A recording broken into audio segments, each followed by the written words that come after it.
वृष राशि र मकर राशिको जीवनफल। वृष राशि पृथ्वी तत्व, शुक्र ग्रहको स्वामी, स्वभाव धैर्यवान, सौन्दर्य प्रेमी, स्थिर, आफ्नो परिवार र प्रेममा समर्पित। वृष राशिको कमजोरी कहिलेकाहीँ अति हठी, अत्याधिक भोगविलासी। मकर राशि पृथ्वी तत्व, शनि ग्रहको स्वामी। मकर राशिको स्वभाव गम्भीर, कर्मशील, अनुशासित, धैर्यवान र जिम्मेवार हुने गर्दछ। मकर राशिको कमजोरी भनेको कठोर व्यवहार, भावनामा कम खुल्ने खालको हुँदछन्। वृष र मकरको सम्बन्धको कुरा गर्दा वृष र मकर दुवै पृथ्वी तत्वका हुन्। एक अर्कालाई सहजै बुझ्ने, व्यवहारिक र स्थिर सम्बन्ध हुने। यी दुई एक अर्काका लागि सर्वश्रेष्ठ मित्र र जीवनसाथी बन्न सक्दछन्।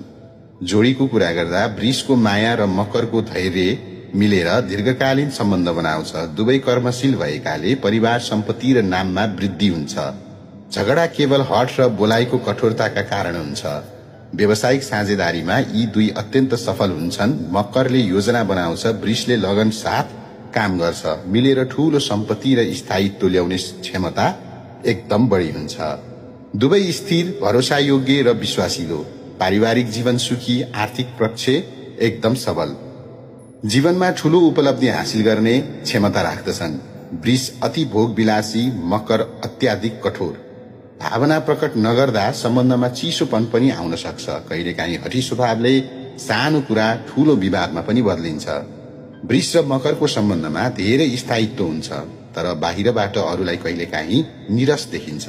वृष मकरको मौनताभित्रको प्रेम बुझ्छ, जुन अरू राशिले बुझ्दैनन्। यी दुईको सम्बन्धमा धन, घरजग्गा, सम्पत्ति जोडिने भाग्य बलियो हुन्छ।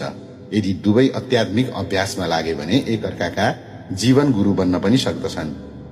वृष राशि शुक्रबार लक्ष्मीको पूजा गर्ने, सेतो कपडा र चाँदी धारण गर्ने, दूध वा दही दान गर्ने। मकर राशि शनिबार पिपलमा दियो बाल्ने, कालो तिल वा तेल दान गर्ने, शनिदेवको मन्त्र ओम सम शनैश्चराय नमः जाप गर्ने।